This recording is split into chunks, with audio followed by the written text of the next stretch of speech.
स्वागत है आपका अपने YouTube चैनल TMC नॉलेज में। और आइए देखते हैं अब ज्योग्राफी का एक अगला प्रैक्टिस सेट। ये तीसरा प्रैक्टिस सेट होगा। इसके पहले प्रैक्टिस सेट 1, 2 और 4 के वीडियो अपलोड किए जा चुके हैं पहले ही।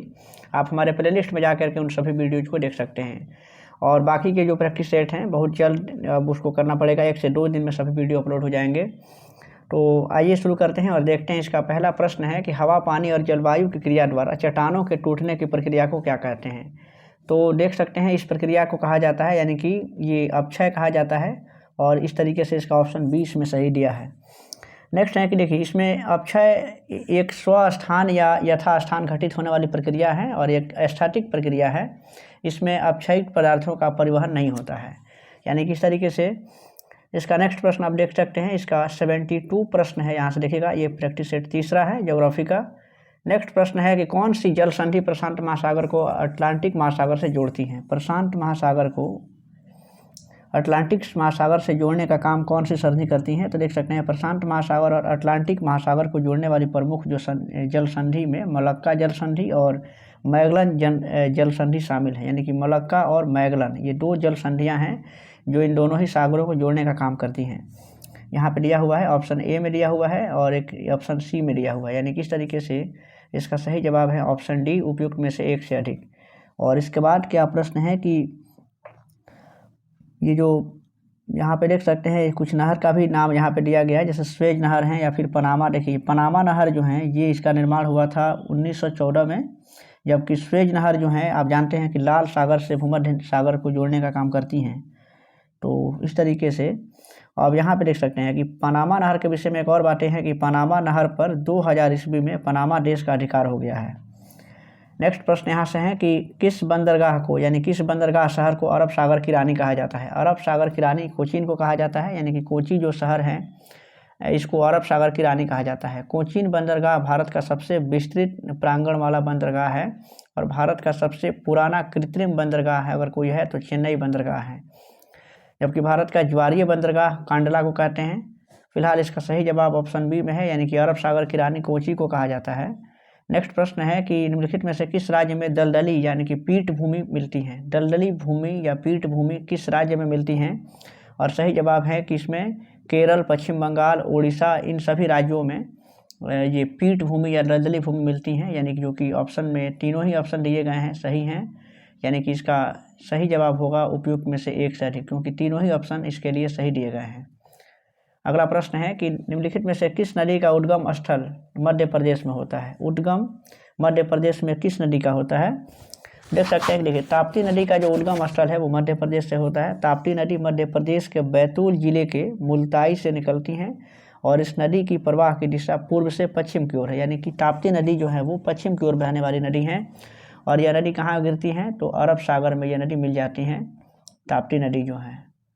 तो इस तरीके से सही जवाब इसका है, इसका ताप्ती नदी इसका सही जवाब होगा। नेक्स्ट प्रश्न है कि निम्नलिखित में से कौन सा बंदरगाह या टर्मिनल प्रशांत महासागर में स्थित नहीं है। प्रशांत महासागर में कौन सा टर्मिनल जो है कि स्थित नहीं है। देखिए इसका सही जवाब है कि इसमें जो ऑप्शन देखिए यहाँ पे दिया हुआ है रियो डी जेनेरियो जो ब्राज़ील में है, यह जो बंदरगाह या टर्मिनल हैं जो प्रशांत महासागर में स्थित नहीं है। रियो डी जेनेरियो में 1992 में प्रथम पृथ्वी सम्मेलन का भी आयोजन किया गया था, आप ये भी जान सकते हैं।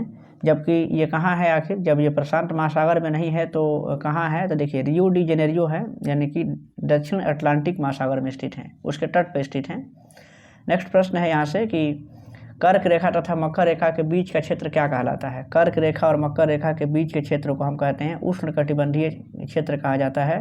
कर्क रेखा और मकर रेखा के बीच 0 डिग्री जो अक्षांश है उसको विषुवत रेखा के नाम से जाना जाता है। विषुवत रेखा जो 0 डिग्री अक्षांश इसको कहते हैं। तो सही जवाब इसका क्या है, यानी कि उष्णकटिबंध, यानी कि ऑप्शन सी में सही जवाब दिया हुआ है। अगला प्रश्न है 78 नंबर है कि देश में वन्य जीव संरक्षण अधिनियम, वन्य जीवों के संरक्षण के लिए अधिनियम बनाए गए थे, उसे लागू कब किया गया था। ये 78 में पूछा गया है और ये काफ़ी चर्चित हैं। कई बार आपने पढ़ा होगा कि 1972 में वन्य जीव संरक्षण अधिनियम लागू किया गया था और यह अधिनियम पौधे और जानवरों की प्रजातियों के संरक्षण हेतु अधिनियमित किया गया था। भारतीय वन अधिनियम वर्ष 1927 में ही लागू कर दिया गया था और पर्यावरण संरक्षण अधिनियम को 1986 में लागू किया गया था। जबकि अगर बात करेंगे कि जल प्रदूषण निवारक अधिनियम 1974 में बनाया गया था, जबकि वायु प्रदूषण निवारण अधिनियम बनाया गया था 1981 में। नेक्स्ट प्रश्न यहाँ से देखते हैं आप। अब यहाँ पे देखिए 2 सूचियाँ दी गई हैं, 2 सूची दी गई हैं और इनका सही मिलान करना है। यहाँ से बताना है कि सूची 1 और सूची 2 का मिलान करना है। एक तरफ देखिए कुछ पर्वतों के नाम दिए गए हैं, पर्वत श्रेणियाँ हैं, और एक तरफ उनका स्थापना का वर्ष भी दिया गया है।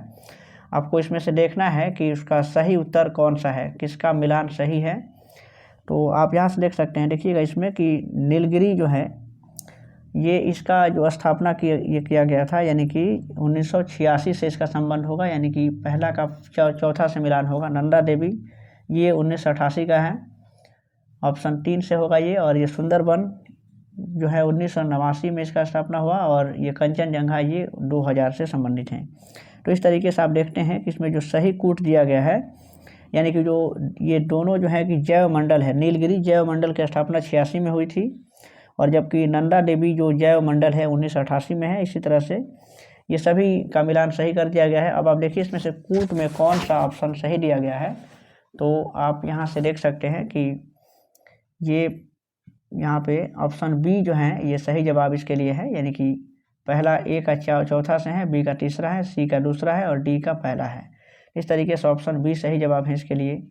नेक्स्ट प्रश्न है कि पृथ्वी की सतह पर पहाड़ का निर्माण किस प्रकार के बल का परिमाण है, ये परिणाम है, यानी किस बल का रिजल्ट है, किसके फलस्वरूप ऐसा हुआ है कि पृथ्वी की सतह पर पहाड़ों का निर्माण हुआ है। तो ऑप्शन आपके सामने है, देख सकते हैं, अंतर्जात बल है कि गुरुत्वाकर्षण बल है। देखिए पृथ्वी की सतह पर जो पहाड़ों का निर्माण हुआ है वो अंतर्जात बल का उदाहरण है, और यह बल वह बल जो पृथ्वी के आंतरिक भाग से उत्पन्न होता है और भूतल पर विषमताओं का सृजन करता है, तो उसे ही अंतर्जात बल कहा जाता है। तो इस तरीके से देखिए पर्वत निर्माण हेतु पर्वत निर्माणकारी यानी कि क्षैतिज संचालन, बलन आदि की क्रियाएं जो होती हैं वो काफ़ी महत्वपूर्ण होती हैं, यानी कि पहाड़ों का निर्माण के लिए अंतर्जात बल जो है उत्तरदायी हैं। ऑप्शन ए सही जवाब है इसके लिए। नेक्स्ट प्रश्न है कि लेपोलिथ है, यहाँ आप देखिएगा लेपोलिथ तथा फैकोलिथ किस वर्ग की चट्टानें हैं। ये दोनों ही जो है ये आग्नेय शैल वर्ग की चट्टानें हैं। सही जवाब ऑप्शन ए में दिया हुआ है। और आप जानते हैं कि उत्पत्ति स्थान की भिन्नता के आधार पर आग्नेय चट्टानों को 2 वर्गों में बांटा गया है। पहला जो है कि ये बहिर्भेदी हैं आग्नेय चट्टान है, और दूसरा अंतर्भेदी आग्नेय चट्टान होते हैं। तो इसके बाद के प्रश्न हैं, यहाँ से आप देखिएगा कि 82 नंबर ये प्रश्न होंगे कि निम्नलिखित में से कौन सा पृथ्वी के घूर्णन का प्रभाव नहीं है। पृथ्वी के घूर्णन का प्रभाव इसमें से कौन सा नहीं है। आप देख सकते हैं, देखिए जो ऋतु परिवर्तन होता है वो पृथ्वी के घूर्णन का प्रभाव नहीं होता है। पृथ्वी द्वारा सूर्य के चारों ओर चक्कर लगाने की प्रक्रिया को ही परिक्रमण कहा जाता है, और पृथ्वी के परिक्रमण गुण के कारण ही ऋतु परिवर्तन होता है। और इसके बाद से आप देख सकते हैं कि इसमें पृथ्वी का अपने अक्ष पर जो घूमने की जो क्रिया होती हैं उसको परिभ्रमण कहा जाता है। तो प्रश्न यहाँ पे है कि घूर्णन का प्रभाव कौन सा नहीं है। तो इसका सही जवाब है, यानी कि जो ऋतु परिवर्तन है वो घूर्णन का प्रभाव नहीं है, बल्कि पृथ्वी के परिक्रमण के कारण ही ये ऋतु परिवर्तन होता है। नेक्स्ट प्रश्न यहाँ से है कि यहाँ पे अगला प्रश्न यहाँ से देख सकते हैं 83 नंबर प्रश्न है कि भविष्य में उत्तरी ध्रुव पर अमेरिका एवं यूरेशिया महाद्वीप के टकराने से निर्मित सुपर कॉन्टिनेंट में कौन सा महाद्वीप शामिल नहीं होगा।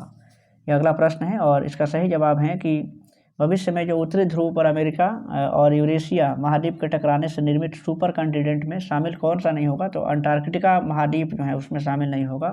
सुपर कॉन्टिनेंट पृथ्वी के 2 या 2 से अधिक महाद्वीपों का आपस में मिलन को कहते हैं। और एशिया को आप जानते हैं कि एशिया को मानव का घर भी कहा जाता है, यानी कि एशिया को मानव सभ्यता का पालना कहा जाता है, जबकि उत्तरी अमेरिका को नई दुनिया के नाम से जानते हैं। और अंटार्कटिका को श्वेत महाद्वीप या बर्फीला महाद्वीप या विज्ञान के लिए समर्पित महाद्वीप कहा जाता है। ये काफ़ी देखिए भौगोलिक कुछ उपनाम है, उसको नोट कर लेना चाहिए। सही जवाब ऑप्शन सी में है।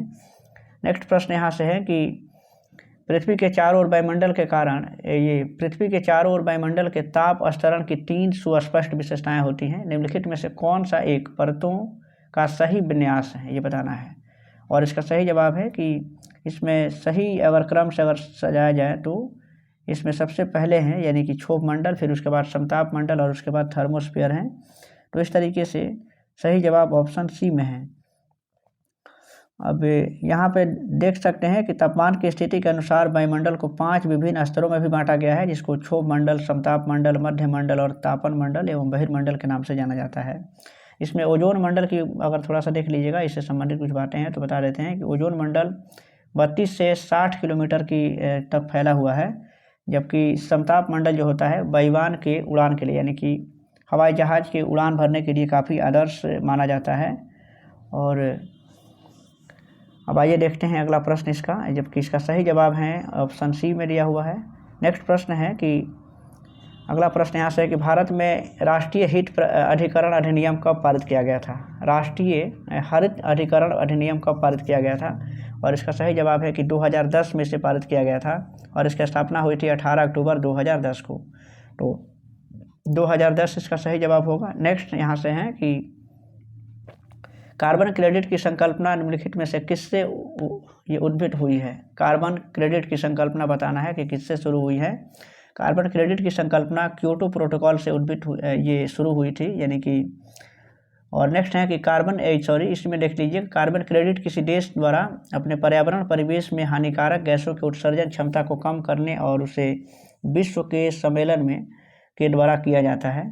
तो इस तरीके से आप देख सकते हैं कि कार्बन क्रेडिट को एक प्रकार से वन द्वारा संजोए कार्बन की बिक्री से प्राप्त कीमत भी कहा जा सकता है। तो यानी कि क्योटो प्रोटोकॉल में इसको अपनाया गया था। नेक्स्ट प्रश्न है कि वेरीवली राष्ट्रीय उद्यान कहाँ स्थित है? ये देखिए काफ़ी आसान सा प्रश्न है। वेरीवली राष्ट्रीय उद्यान कहाँ है? महाराष्ट्र में है ये। और इस तरीके से आप जान सकते हैं कि ये, अब इसके साथ साथ और भी कुछ चीज़ें हैं, देख सकते हैं कि जैसे कान्हा, पन्ना और ये बांधवगढ़, पालपुर, ये सभी जो है कि मध्य प्रदेश में है, यहाँ ऑप्शन में भी है, इसके बारे में भी जान सकते हैं। और बेरीवली राष्ट्रीय उद्यान ये महाराष्ट्र में है, जो कि ऑप्शन में नहीं दिया है। तो सही जवाब इसका तो सही जवाब होगा उपयुक्त में से कोई नहीं, क्योंकि ये महाराष्ट्र में है जो कि ऑप्शन में नहीं है। लेकिन इसके अलावा कुछ और भी चीज़ें हैं कि जैसे केवला देव है, रणथंभौर, सरिस्का घाना, ये जो राष्ट्रीय उद्यान है वो राजस्थान में है। जबकि गिर जो हैं, ये गिर, मैरीन, ब्लैक बक, ये सभी जो है कि गुजरात में हैं। और भारत में लगभग 106 नेशनल पार्क हैं और 550 वन्य जीव अभयारण्य हैं भारत में। नेक्स्ट प्रश्न है कि 2011 की जनगणना के अनुसार किस राज्य का शिशु लिंगानुपात सबसे अधिक है? तो देखिए, इसमें सबसे शिशु लिंगानुपात सबसे ज़्यादा कहाँ का है? तो अरुणाचल प्रदेश का शिशु लिंगानुपात सबसे ज़्यादा, यानी कि 972 है। 0 से 6 आयु वर्ष के बीच की उम्र में प्रति 1000 लड़कों पर लड़कियों की संख्या को शिशु लिंगानुपात कहते हैं। और 2011 में आप देख सकते हैं कि 2011 में भारत का जो शिशु लिंगानुपात था वो 919 था, जबकि राज्यों की बात करें तो अरुणाचल प्रदेश का सबसे ज़्यादा था 972। और इसी क्रम में आप ये भी जान सकते हैं कि सबसे कम शिशु लिंगानुपात वाला जो राज्य है वो कौन सा है? तो हरियाणा है, 834 है यहाँ पे। जबकि लिंगानुपात के मामले में भी हरियाणा सबसे कम है।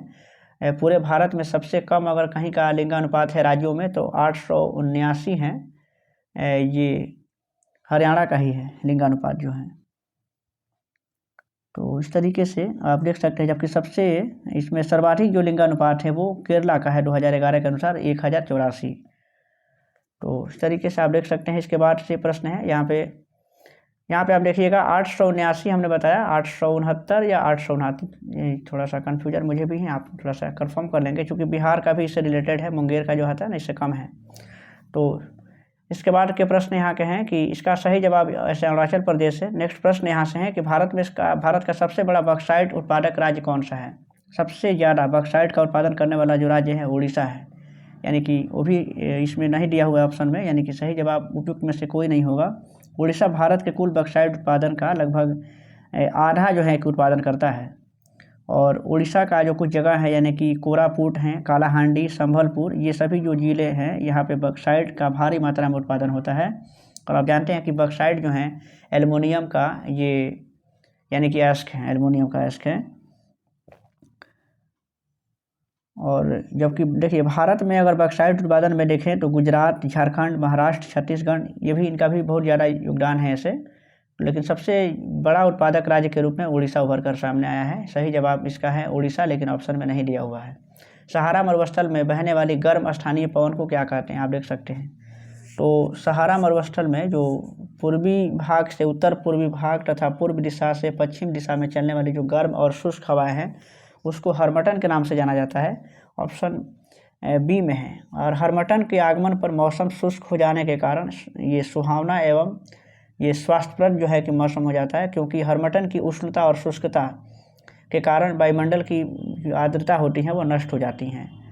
तो इसलिए इसी प्रभाव के कारण गिनी तट पर इस हवा को डॉक्टर हवा की संज्ञा देते हैं। यानी कि जो गिनी तट हैं वहाँ पे इस हवा को डॉक्टर हवा के नाम से जाना जाता है, क्योंकि ये काफ़ी सुखद जो है कि एक तरीके से मौसम को बना देता है सुहाना। डॉक्टर हवा इसका नाम दिया गया है हर्मटन पवन को। इसके बाद के प्रश्न है यहाँ से कि कृषि पर आधारित धार्मिक नुआखाई त्यौहार निम्नलिखित में से किस राज्य में मनाया जाता है। और इसका सही जवाब है कि ये जो नुआखाई त्यौहार है उड़ीसा राज्य में मनाया जाता है। और ये गणेश चतुर्थी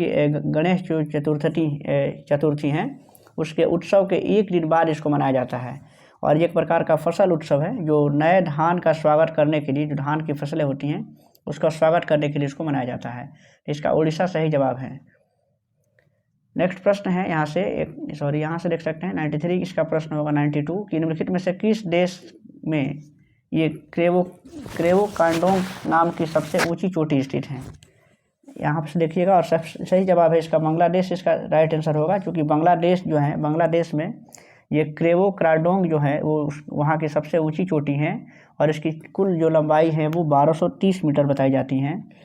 तो सही जवाब बांग्लादेश में है। नेक्स्ट प्रश्न यहाँ से है कि इससे बताना है कि इसमें से ये कोयले के, देखिए ऑप्शन में कुछ कोयले के प्रकार दिए गए हैं, उसमें बताना है कि किसको जो है कि अपेक्षाकृत कम उष्मा वाली सामग्री के कारण कोयले के निम्नतम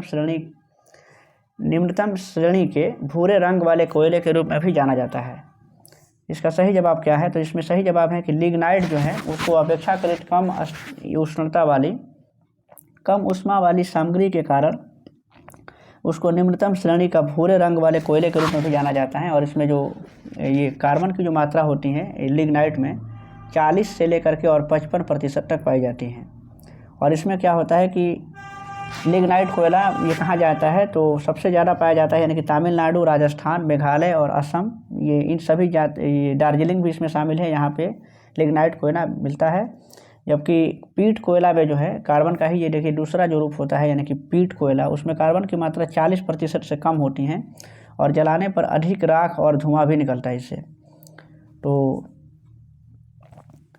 यहाँ पे देख सकते हैं कि जो कोयले की सबसे अच्छी जो किस्म कौन सी मानी जाती है। यहाँ पर ये भी जानना जरूरी है कि आखिर कोयले के किस्म की, ये तीनों ही जो ऑप्शन में दिए गए हैं कोयले की ये सभी किस्म हैं, तो कोयले की सबसे अच्छा जो प्रकार कौन सा है, तो एंथ्रासाइट कोयला को माना जाता है, सबसे उत्तम कोयला माना जाता है। और इस कोयला में 90 से 95% तक कार्बन पाया जाता है। जबकि जो बिटुमिनस जो कोयला होता है वो द्वितीय श्रेणी का कोयला है।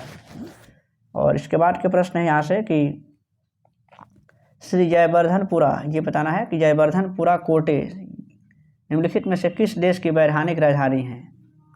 और इसका सही जवाब है यानी कि ये श्रीलंका से संबंधित है, श्रीलंका की वैधानिक राजधानी है। श्रीलंका को पाक जल मरुमध्य जो है वो भारत से अलग करता है। और श्रीलंका जो है पश्चिम में पाक जल मरुमध्य और मन्नार की खाड़ी, ये श्रीलंका के पश्चिम में है। और श्रीलंका के उत्तर पूर्व में बंगाल की खाड़ी है और दक्षिण में हिंद महासागर है। तो इसका सही जवाब है कि ये कहाँ की वैधानिक राजधानी है, तो श्रीलंका की है।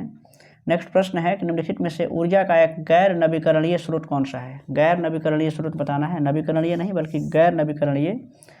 तो इसका सही जवाब है, इसमें आप देख सकते हैं कि इसका गैर नवीकरणीय जो है स्रोत है यानी कि जीवाश्म ईंधन है, उसको गैर नवीकरणीय स्रोत माना गया है।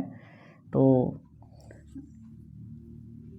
इसका नेक्स्ट प्रश्न है, चूँकि ये गैर नवीकरणीय का मतलब हुआ कि नवीकरणीय नहीं है, यानी कि नवीकरणीय से पहले का भी है। आप जानते हैं कि पारंपरिक रूप से चूँकि हम जीवाश्म ईंधन का उपयोग ईंधन के रूप में या ऊर्जा के स्रोत के रूप में हम करते आ रहे हैं। नेक्स्ट प्रश्न यहाँ से है कि अगला प्रश्न यहाँ से देख सकते हैं कि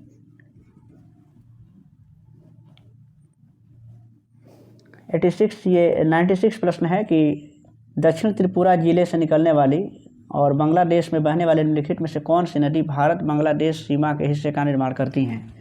ये अगला प्रश्न है और इसका सही जवाब है कि इसमें जो है ये फेनी नदी जो है ये भारत बांग्लादेश सीमा के हिस्से का निर्माण करती हैं। यहाँ पे ऑप्शन सी इसका सही जवाब होगा। भारत और बांग्लादेश को जोड़ने वाली मैत्री पुल फेनी नदी पर बनाया गया है। मैत्री पुल जो है वो लगभग 1.9 यानी कि 1.9 किलोमीटर लंबा है ये पुल है।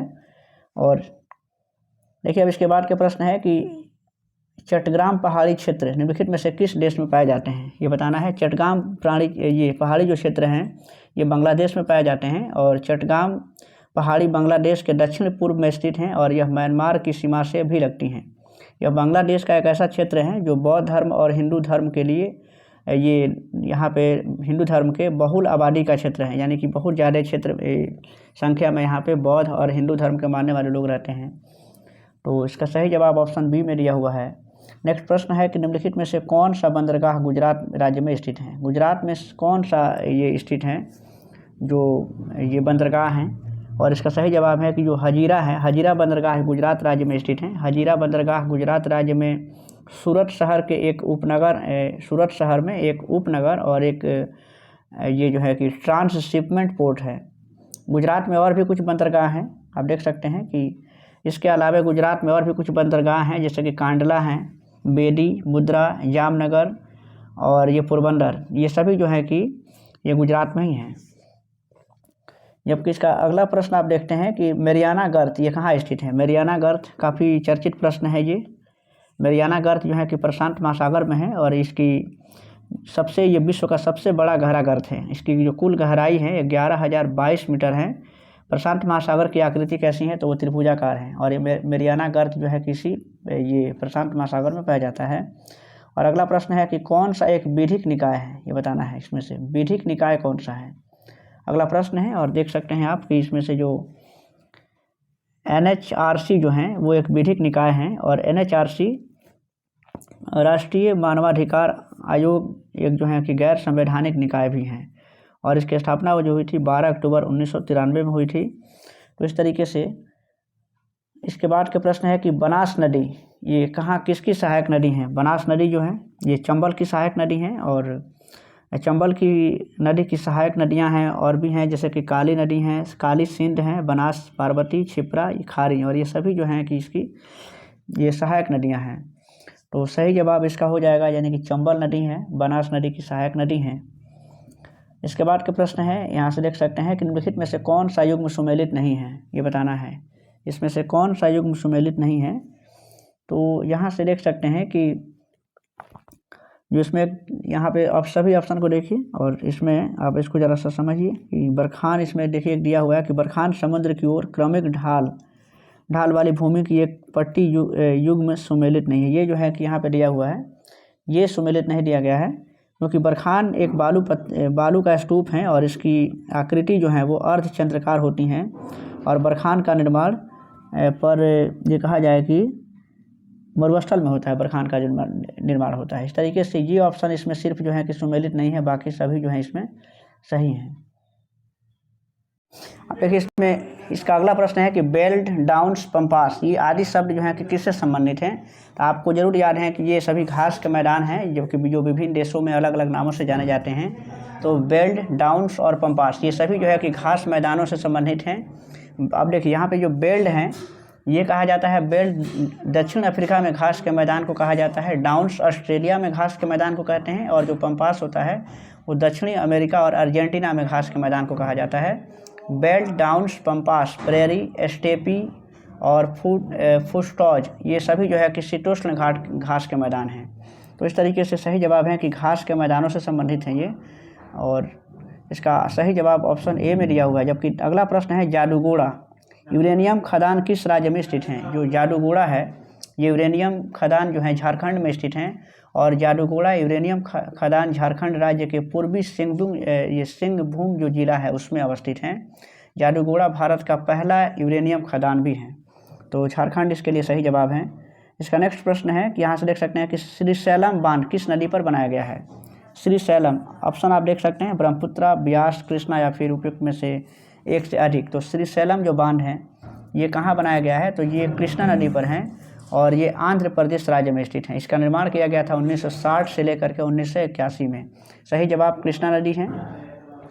धूपगढ़ की पहाड़ियाँ किस राज्य में स्थित हैं? आपको बता दें कि धूपगढ़ की जो पहाड़ियाँ हैं, ये इसके पहले वाले प्रैक्टिस सेट में भी आपको ये प्रश्न मिलेगा। ये सामान्य अध्ययन या फिर मुझे जहाँ तक याद है कि ये प्रश्न इसके पहले वाले सेट में ज्योग्राफी में ही शायद मिला हुआ था कि धूपगढ़ की जो पहाड़ियाँ हैं मध्य प्रदेश में, क्योंकि जो सतपुड़ा पर्वतमाला है उसकी सबसे ऊंची चोटी जो है ये है धूपगढ़, और ये कहाँ है तो मध्य प्रदेश में है। तो इस तरीके से मध्य प्रदेश इसका सही जवाब है। जबकि नेक्स्ट प्रश्न यहाँ पे देख सकते हैं, अब इसके सतपुड़ा पहाड़ी के विषय में और भी चीज़ें जान सकते हैं कि जो सतपुड़ा श्रेणी की जो पहाड़ी है वो नर्मदा और ताप्ती नदियों के बीच में है।